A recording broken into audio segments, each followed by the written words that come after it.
Hi guys, welcome to Q10. It's just our reception. For those who come and collect, you will see before. Yeah, so currently we are packed up and ready to head down to the locations. We will be collecting products from Killiney first, and then after we'll be heading down to Q Express warehouse to collect the rice and the Nescafe drinks. So yeah, come on board, join us and see how it goes.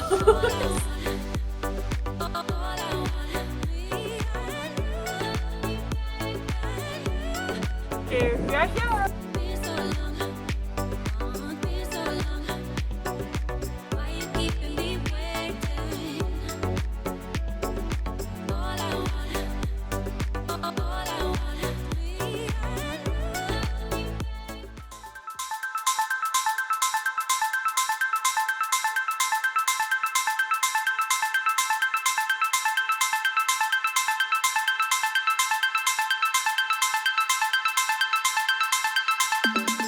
Wow! Welcome! Okay, so yeah, we just collected the goods from Killiney, and you know, this is actually the amount that they're going to donate. What's it called? Like, not free, willing gesture, donate, in-kind donation. Yeah, sure. Yeah, so this is actually Killiney's in-kind donation, you know, out from their own will. It's not part of any of the donation drive that we have been collecting or proceeds that we've been collecting so far. Yeah, it's really heavy lah. So yeah, I just want to say a big thank you to Killiney for their support so far. You know, Killiney has always been awesome and so supportive for all of our initiatives. So over here we have a Kopio Siu Dai and a premium milk tea, but of course inside there will be some mixture of Kopio Kosong as well. Yeah, so we gotta bring this back to Q10.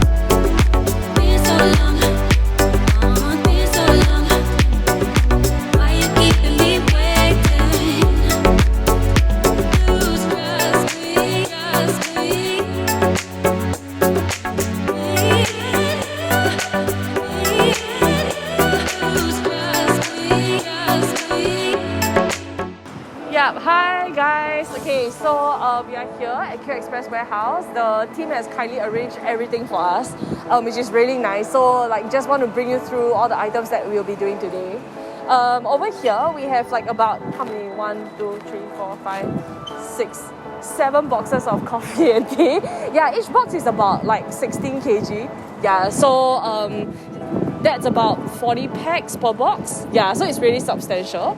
And then over here is our massive stockpile of rice that hopefully will help them, you know, tide through the more difficult times, especially for those who really need rice every day. We have brands like Golden Peony, Chip Sing.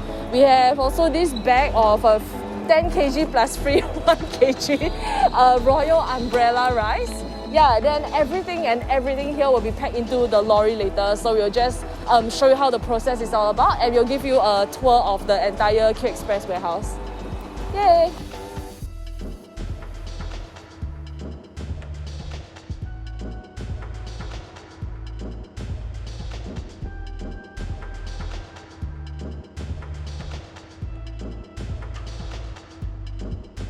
So over here we have one of our friendly, handsome staff from Q Express. Yeah, my name is Crystal. Not you handsome, sweet, okay. Sorry? Yeah, not handsome. Sweet. Not as he said not handsome but sweet. Okay lah, good catch. Yeah, so maybe you can introduce yourself. Like, what's your name? I'm Hidayat. Hidayat. Yeah, Hidayat. Oh, okay. How long have you been working with Q Express? Going to seven years. Wow, 7 years is really long. So Yeah. you're here since like the start, sort Yes, of. correct. Wow, okay. Since Bukit Batok then. Since Bukit Batok. Yeah. Wow, okay. So maybe you can share more about like how is it like in the life of, you know, working at Q Express, like from the start to the day, what you know. From the start, I work here. I start with a pickup driver. Oh, okay. Then after a few years, Yeah. they upgrade me to supervisor. Whoa. So after supervisor, then assistant manager for pickup. Mm-hmm. Finally now transfer me to operation manager. Wow, so I think operations manager is very hectic, right? Like Yes, there are very a lot of unforeseen things that can happen throughout the day. Yeah, probably on sales period lah. 10, Yeah. 10, 11, 11, 12, 12. Oh, okay. So actually now this scene is very peaceful lah. Like, what is the Now, most yeah, now because the driver all still outside. They will starting to coming back to warehouse offload after 4 p.m. After 4 So p.m. from 4 p.m. to night Yeah. to 3 a.m. Yeah. Everywhere will full. Sometimes Whoa. our place also no loading bay place anymore. We have to shift all the pallet behind. Oh, okay. So like usually in the day, like this whole place is full of people. Then Yes, the correct. conveyor belt behind actually will move on. Conveyor belt, we process. Conveyor help us a lot lah. We process 1 hour about 3,500. Whoa, I see. Manual human being only can process 1 hour 1,000 maximum. Wow, okay. So actually, later we'll be going to Food from the Heart. Will you be the one accompanying us or you'll be staying I will be there. Yeah. I will drive the lorry and sending them. Wow, okay. So we got a experience, Mr. Hidayah, like can 7 years worth of experience to bring us and guide us along the route. Can, yeah, no okay. problem. So we are in safe hands, guys. We are in safe hands.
So now that we have packed the goods, right, we're going to give you a sneak peek of what it's like when it comes to parcel sorting.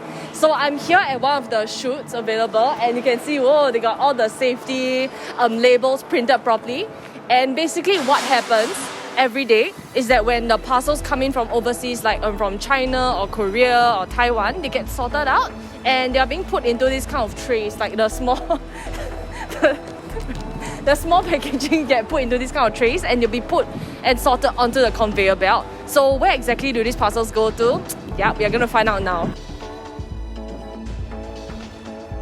Okay, we've got special instructions that we cannot touch this machinery, because they're really, really sensitive and they work at like the slightest adjustment. So what happens here is that the parcels will come out from the chute down that spirally slide looking conveyor belt and you bring out all the way here. And this is where the staff will start checking the products to make sure that everything is alright. Then once they check it, they'll actually go through this barcode scanner thing and like they will be registered. All the tracking numbers and the product details will be registered under the barcode. Yeah. And if you can see over there, once they're registered, they'll be distributed to according to their sizes, according to which part of Singapore that they're going to be delivered to. So it's a really, really systematic process. So once all the parcels are being sorted, right, they are actually being distributed according to the different locations.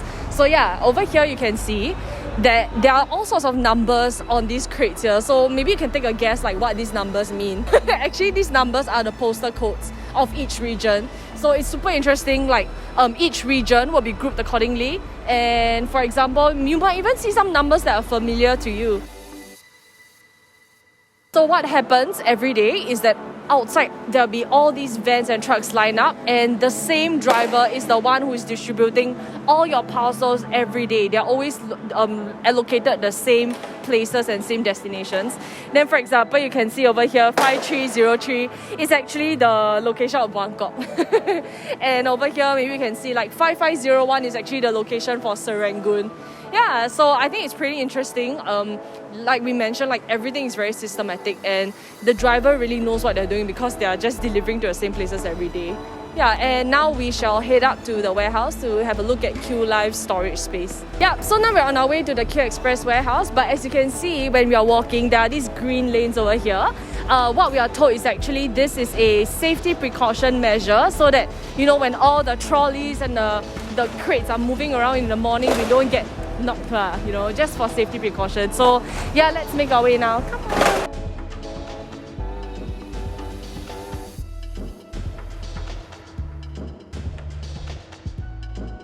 welcome.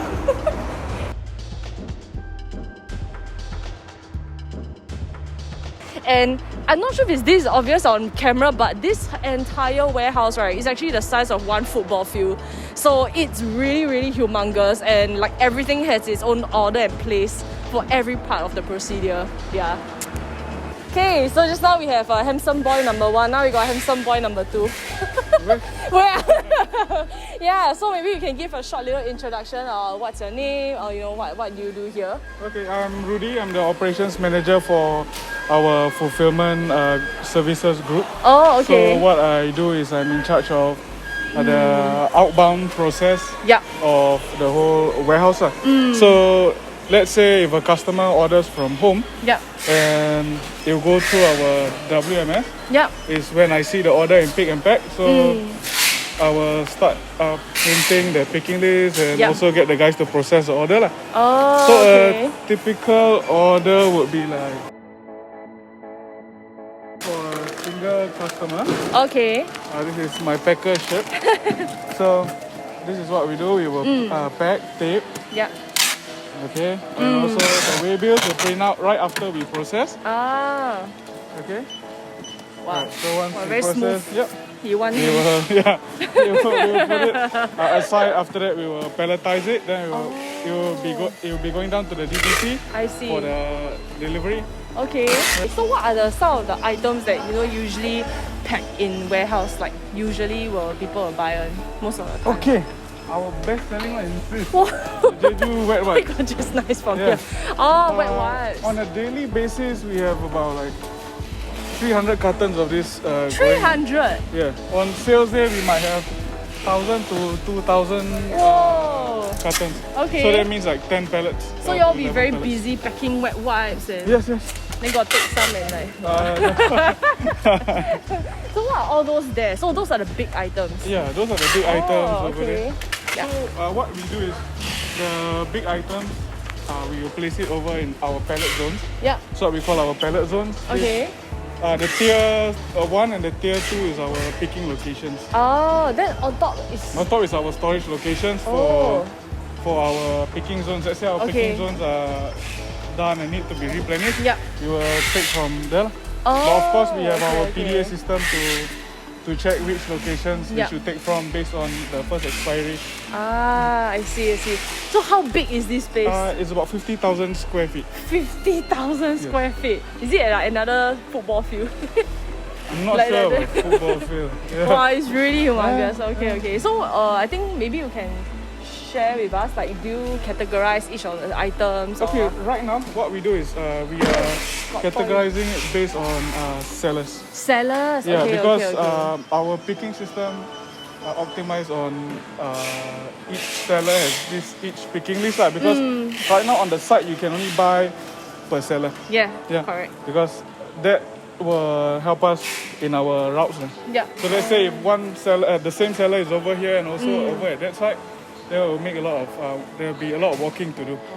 So we're trying to minimize walking, so to increase the efficiency. Oh, that's good. Hey, not bad. Yes. So do you think we can be a picker? No. Anyone can be a picker. Anyone can be a picker. Yeah, so one day maybe we'll see lah. One day I wear the Q Express t-shirt, I suddenly join there. I under you. Yeah, but thank you so much for sharing. Yeah, thank you. Alright, thanks. So now we'll be going over to Food from the Heart, where we'll be dropping off the items, and we'll actually have a little mini interview session with the founders of Food from the Heart, who can share more about why they started the organization. Yeah, so let's go, guys.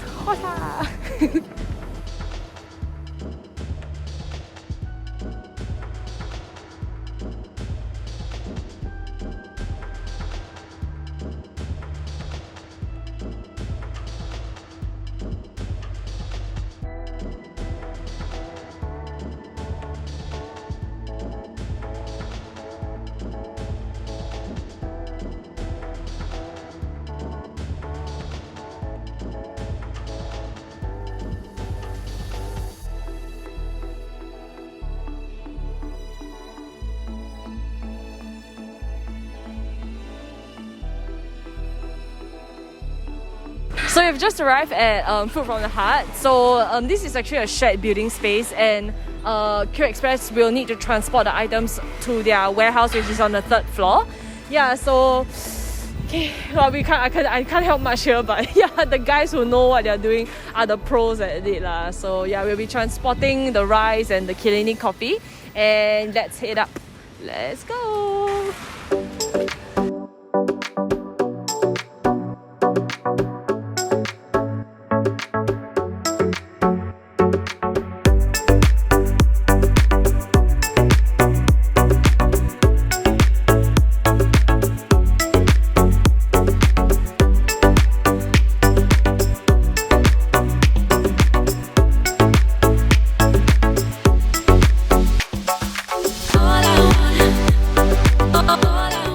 So we have everything packed and ready in the cage. These are all the items that you guys have actually donated, and now we'll be heading inside to see how exactly does Food from the Heart operate, where do they store their food, what happens to expired foods, and maybe just a little bit of sharing from the owners, the owners themselves on what inspired them to create this initiative and to start this non-profit organization. So we'll be heading in right now. Let's go.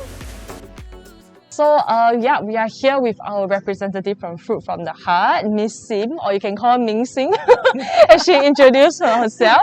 Yeah, so I'm Crystal. Yeah. Hi. Hello, nice hello. to meet you. Nice to meet everyone. Yeah. We actually we had a little chat earlier on, and I think Ming Sing or Miss Sim has raised very pertinent points. But before we go to that, we just want to know a little bit more about Fruit from the Heart, how it all started, and some of the efforts that the projects that are ongoing currently. Well, Food from the Heart is a food charity. Yeah. It started in 2003 by Christine and Henry Leimer, an Austrian couple based in Singapore. Yeah. So we started off collecting unsold surplus bread and then getting that delivered to homes to our partners so that beneficiaries can actually enjoy the bread the next day. This still continues 18 years on. We're still doing it. So even as we speak, tonight we still have volunteers whom we call bread runners who will go to our bakeries to collect and then deliver it to distribution points. So that's what we do. Over the years, we have moved towards alleviating hunger in a consistent and sustainable manner. Can you share more about the consistent and sustainable manner? Like what exactly does it entail? Okay, we have two main food support program, which is the community food packs, the goodie bag.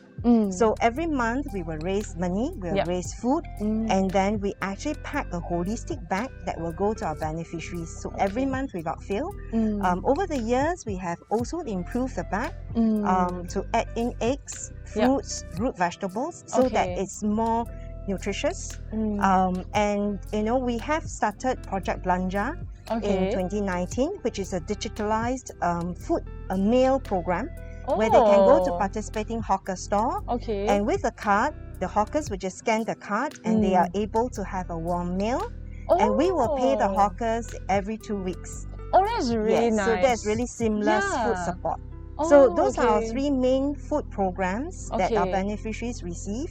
We also have a program called Marketplace where we are here now. These are the food items that are damaged, dented, packaging damaged food items we collect from the supermarket, and these are all checked, sorted, and then it gets packed into the community food pack, or it will go to the welfare homes whom we support. So we support about 30 regularly welfare homes. 30 homes across Singapore? Yes, across Singapore. So because the consumer would not see it, the chef will see it only, and therefore you actually get to minimize food waste at the same time feed the hungry. I see. Usually consumer see, meaning I go supermarket, then I see the can is dented, then I'm the consumer, I don't want to buy. Yes. So for example, this is dented, right? And this is crossed out, so it's not for sale. So items like this, dented, we can actually still consume. So the volunteers will check for expiry date to ensure food safety. And then this goes out to our community food pack to make up for insufficient food donations, or it will go to welfare homes. I see. Yes. Okay. Yeah, because like looking around just now, I noticed that this section, a few cans are dented, but actually all are still in good condition. But there's just this stigma that, you know, like dented means no good. Yes. Because as a consumer, you tend to look for a perfect can of food, right? And you look for, you know, items that will look nice, especially if you are going to buy them as gifts for people. So these are those that would have gone to the bin if we don't collect them back. Yes, understand. So actually one thing that really struck me and struck across like as a different, like as being a very different and unique entity, which is that when we are looking through our website, you know, you stated a donation wish list. Yes. Yeah, because we're actually thinking of like, okay, we want to collaborate with a food drive, you know, a food donation drive, but sometimes as a consumer, you just don't know what to give. Yes. Yeah, so how do you filter out, how do you like gain the idea or what should be on your food list actually? Okay, all our food packs will have 5 main category of items. Okay. So staples, like your rice, instant noodle, vermicelli, pasta. So that's the staples. Then you have the canned protein, the meat items. Okay. So it can be your luncheon meat, your pork knuckles. Like this kind of? Yes, your sardine. Yes, this one is quite popular amongst the elderly Chinese. But you know, we also do have our Muslim friends and friends of other races. So we do have tuna, salmon, sardine, curry chicken. So that's under the protein section. Okay. Then we have the canned veg, the mushrooms, the beans, the peas. You know, those belongs to the veg part of it. Beverages, coffee, tea, Milo, oats, Ovaltine beverages, right? And the 5th category would be your oil, your condiments, your biscuits, the others that don't belong to the first 4. So the food pack would have items of these 5 main categories holistically. Then over the years, we've added eggs, we've added fruits, we've added root vegetables. Those that are like perishable. Yes. And recently we just launched a campaign, Farms to Families, where we're buying from local farms. And then we're going to put it into our community shops for our beneficiaries to actually receive them. I see. So over the years, this has been the pack. And you know, for us, it's really to enhance the type of food that's inside, so that our beneficiaries can actually eat better. So like community food pack program, whatever is donated to us goes out to our beneficiaries. So if you donate right, then we can give better. If you give us, you know, a piece of chocolate, we're going to have a hard time, right? If you give us sweet drinks, the sweet drinks have to go to someone. We tend to then give sweet drinks to family service centers with younger children, right? We don't give that to elderly. So we differentiate between what we give, what partners, whom they serve, that will determine the type of bags that go out. So like for example, we serve a group of renal patients, so they're dialysis. So we work with NKF nutritionists, what is suitable for them, what is not suitable for them. And therefore the wish list help. And for someone who wants to donate, giving us a big jumbo bottle of oil, it's not going to help because it's just too heavy to lift up, right? For our elderly to use it to cook. So rice, we get them in 10 kg, 5 kg, some in the big sacks. We have a vacuum sealer to repack. So for the elderly, they will get the rice in 2.5 kg or 1 kg. Oil, smaller bottles. For families, we can always go for the bigger packs, right? So what you choose to donate matters. The type of food, the size, and you know, the diets. You know, some of our beneficiaries would have seen better days when they were younger. So they might be used to, say, ayam sardine. Right? So when you give out sardines and they look at, you know, they're not used to certain tastes, so that also has a problem. I noticed that just like you mentioned, farm to families. So I realized that, you know, Food from the Heart, actually as a donor, sometimes you don't know what goes on behind the scenes. We'll just think that, oh, people donate food and then you all give the food to distribute to people, but then we'll think, oh, that's it. But actually I realized there are a lot of ongoing collaborations underneath the surface. So aside from working with local farms, what are the other corporations or groups of people do you work with? Okay, every day, okay, the team here, there's only 22 of us. 22? 22 of us. But Okay. you know, in 2020, we served 53,700 beneficiaries. Okay. We couldn't have done it without the volunteers. And that's from corporates, you know, who send their volunteers in every day 2 shifts. So we do have corporates who partner us, schools who partner us to volunteer, individuals who come in to volunteer. So that's one big chunk, the volunteer part. Then we have companies who help us to raise funds. For example, like Farms to Families, and if you want to help us to raise funds, you can do a fundraising campaign on giving.sg to support this campaign. Right? Then we have companies, schools who help us to do food drives. Because we raise 2 things. We raise funds, we raise food. We are independent charity, so we really rely on Singapore to help us out. So when a company does food drive or a school does a food drive, we'll actually do a donate right talk. So what do you donate? Because that, from the very source, it affects what the beneficiaries will receive.